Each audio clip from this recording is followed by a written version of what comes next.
Hello scholars. In previous video we discussed about standard deviation. In today's video we are going to discuss few more parameters, and remember this all parameters to analyze mutual funds.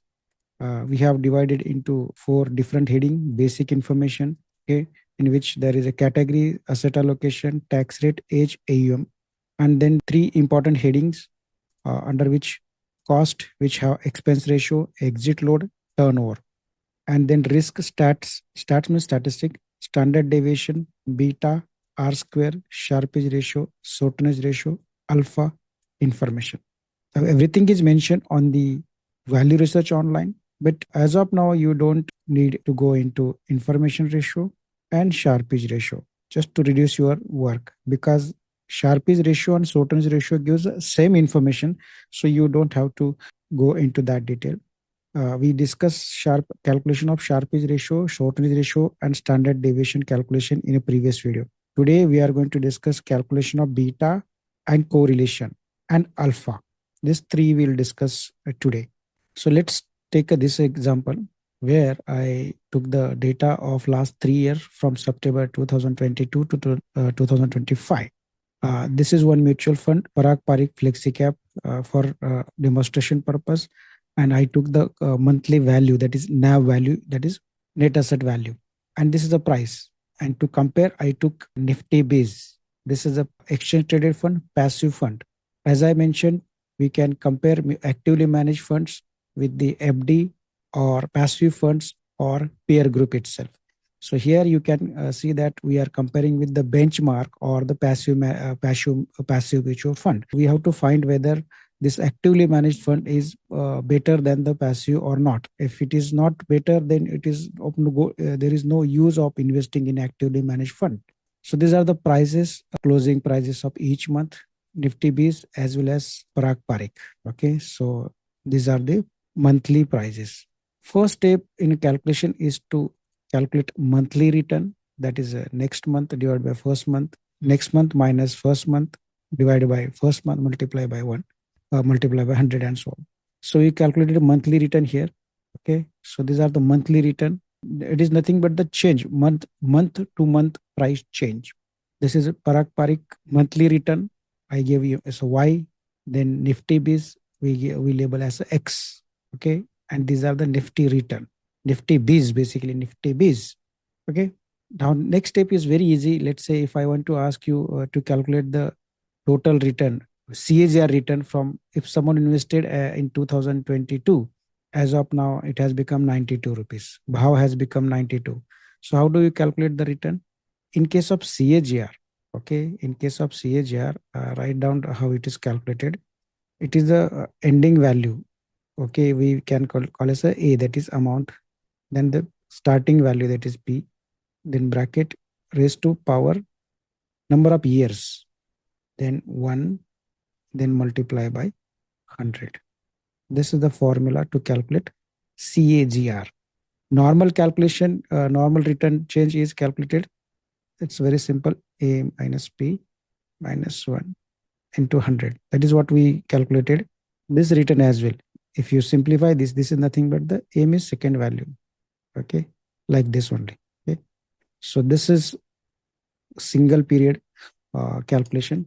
But if you are doing the multiple years, then we have to do the annualization. This is the formula to calculate CAGR. So first I'll calculate the CAGR of Parag Parikh. Okay, this is the formula. This 1.3 is just to that take a power raised to 1n by 3, because 3 years is there. Okay, let me check here. This is 1 by 3. This is 3 year. Okay, so 1 by 3. Now I'll take, this is the last value, first value 49 and last value 96.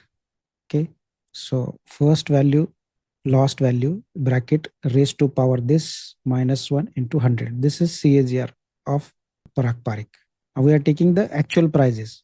Next step is to calculate standard deviation. We discussed yesterday standard deviation we can directly calculate from the returns. This is standard deviation. And I'm taking FD return 6.5% as a risk-free return. Okay. So now next step, what I'll do is portfolio return minus risk return. So this 23 minus 6.5 will this. And if we divide this by the standard deviation, you get the Sharpe's ratio. So let me write here.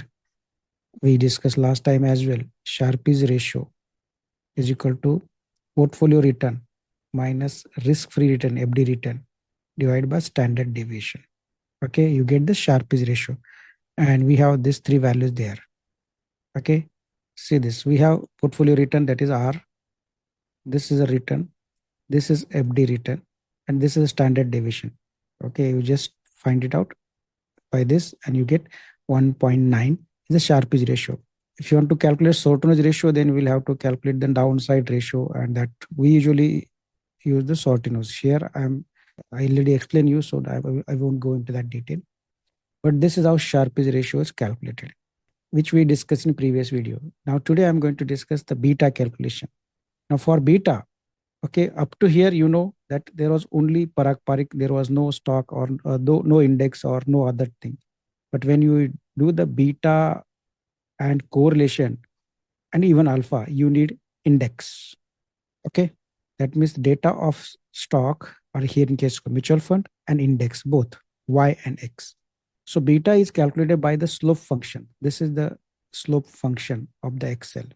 Okay, now details will be complicated, but as of now, for just focus by beta is, if you have learned in the mathematics, we used to calculate y2 minus 1, y2 minus 1 and x2 minus 1 is equal to slope. And this is what beta is. What does it mean? It is the change in the mutual fund return to change in the index. Okay. Suppose index increase 1%. How much change is happening in the mutual fund portfolio? That is decided by the beta. Suppose beta is 1.2.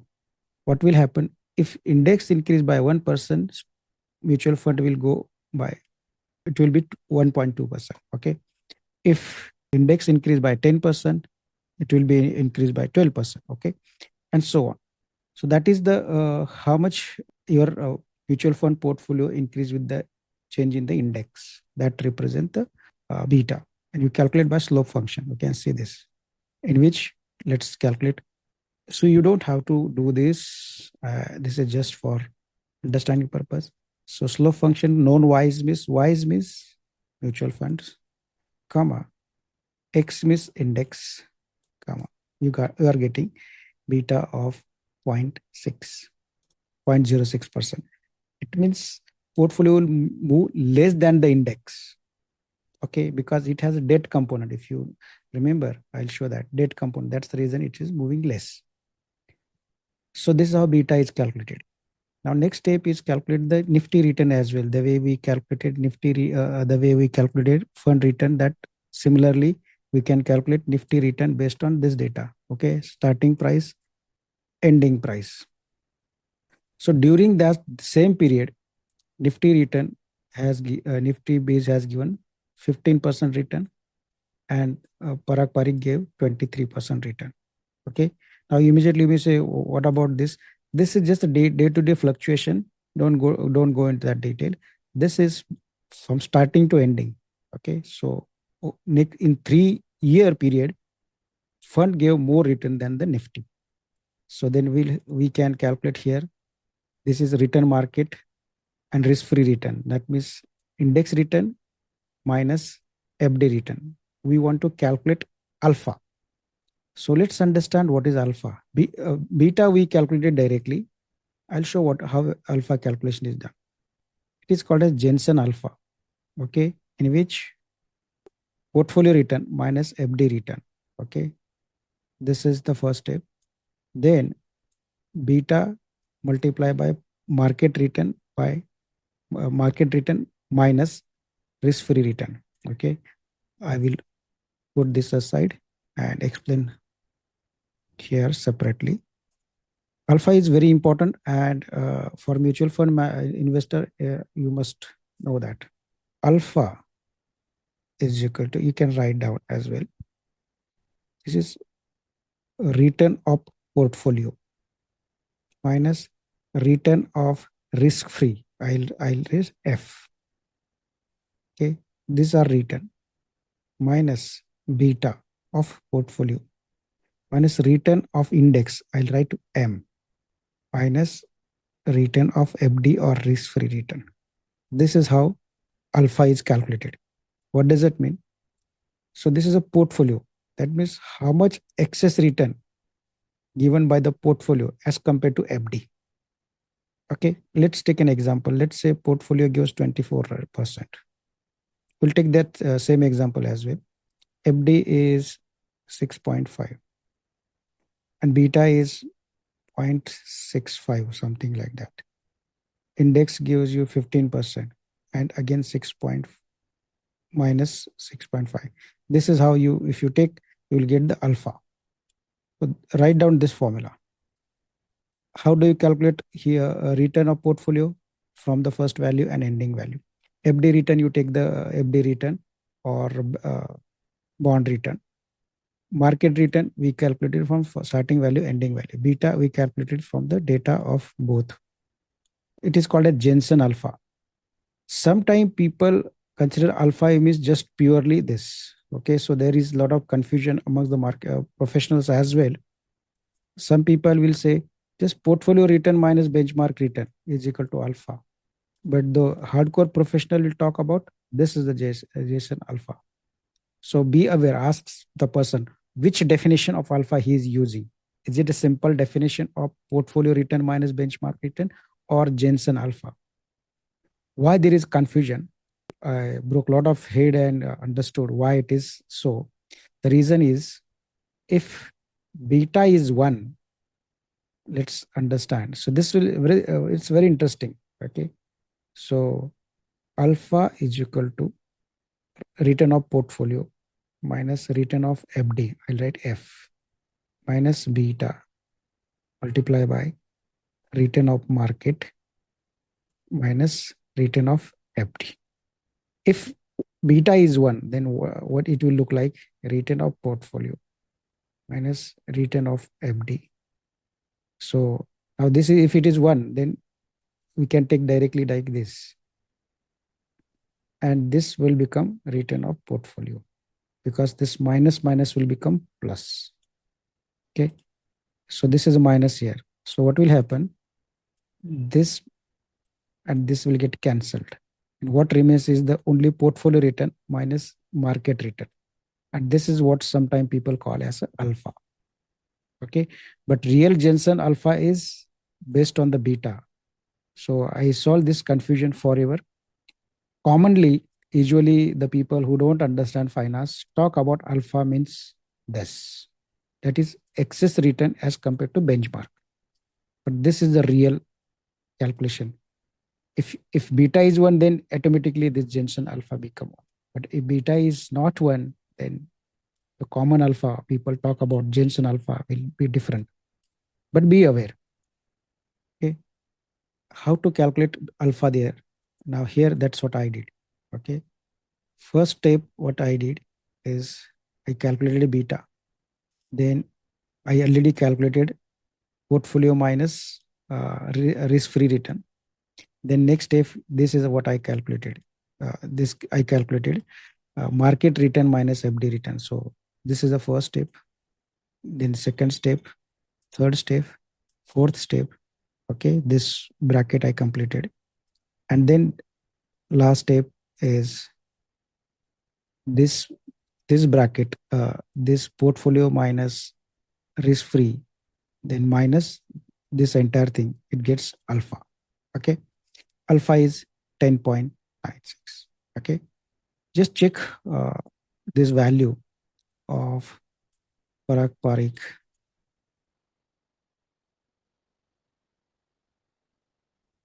That alpha and all the things, it is stats. Okay, so see this, these are the values.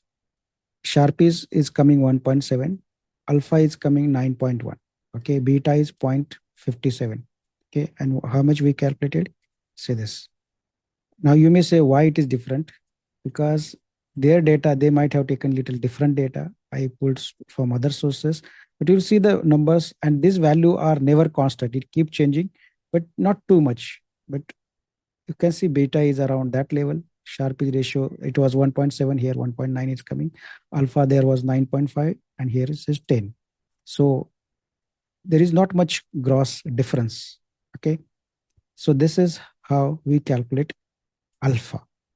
You learn calculation of Sharpe ratio, you learn calculation of beta, now you learn calculation of alpha.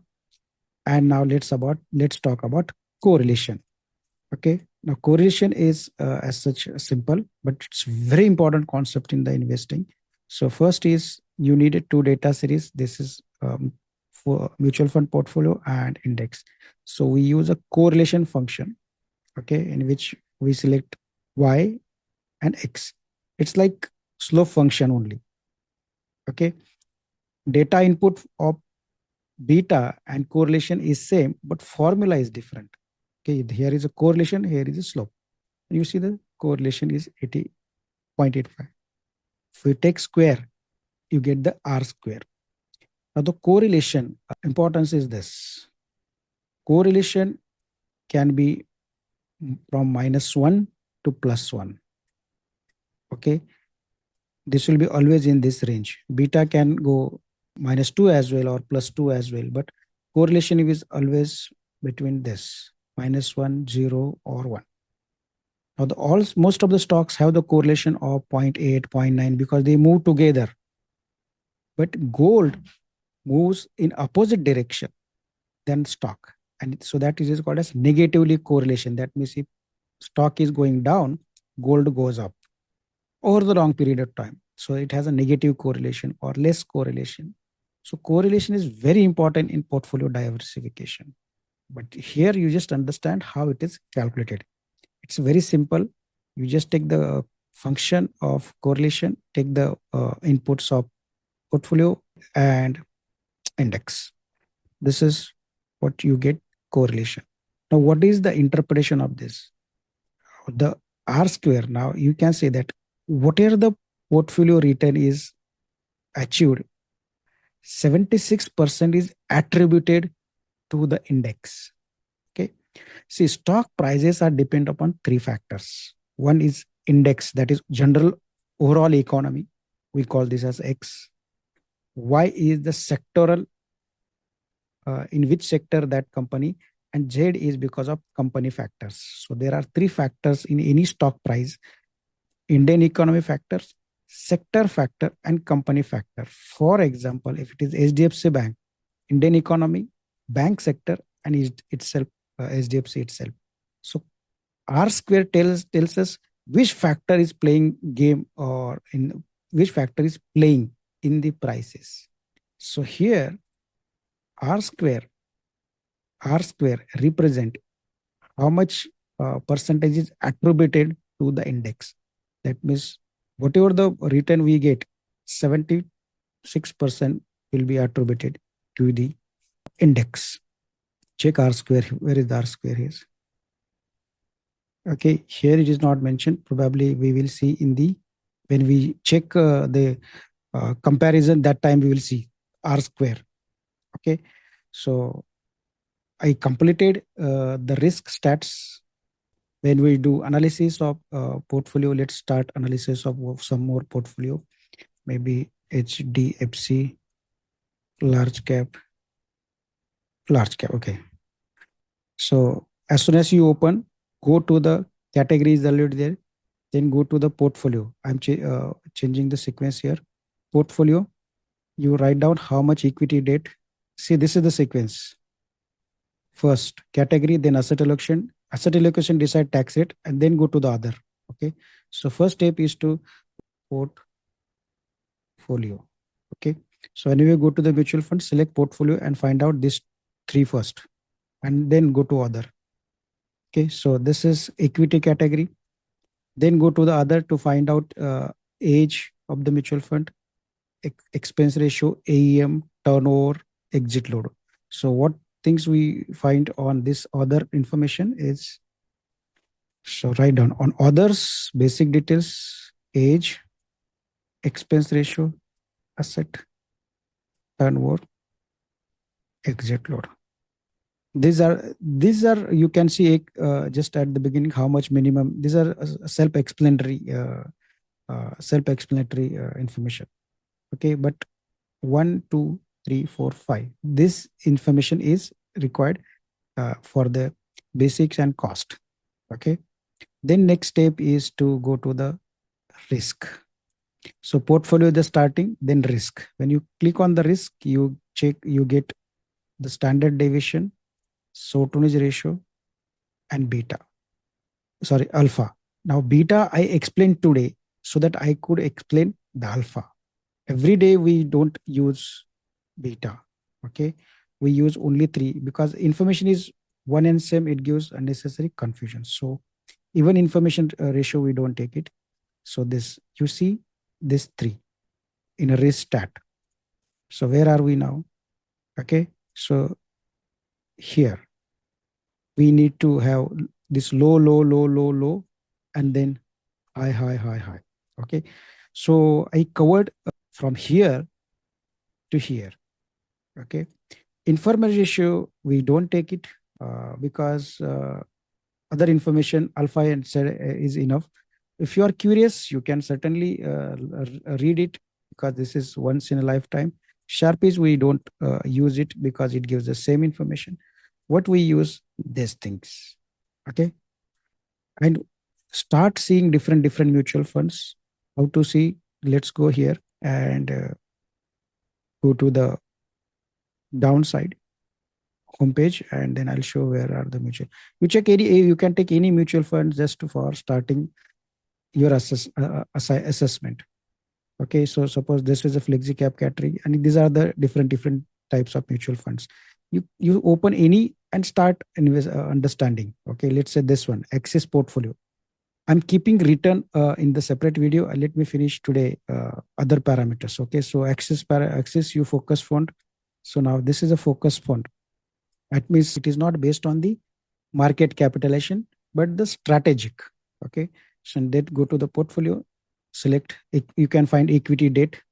Okay, then go to the other, and then find the R parameters of age, expense ratio, asset, exit load, turnover, and then go to the risk stat and find it out. This shortness ratio, alpha. Now here alpha is minus, shortness ratio is less than 1. That means this is not, this funds we are not going to select. Okay, so up to here you can do the analysis. Okay, so which points we covered? We covered portfolio, we covered other factors, we covered risk, and return I'll cover in a next video.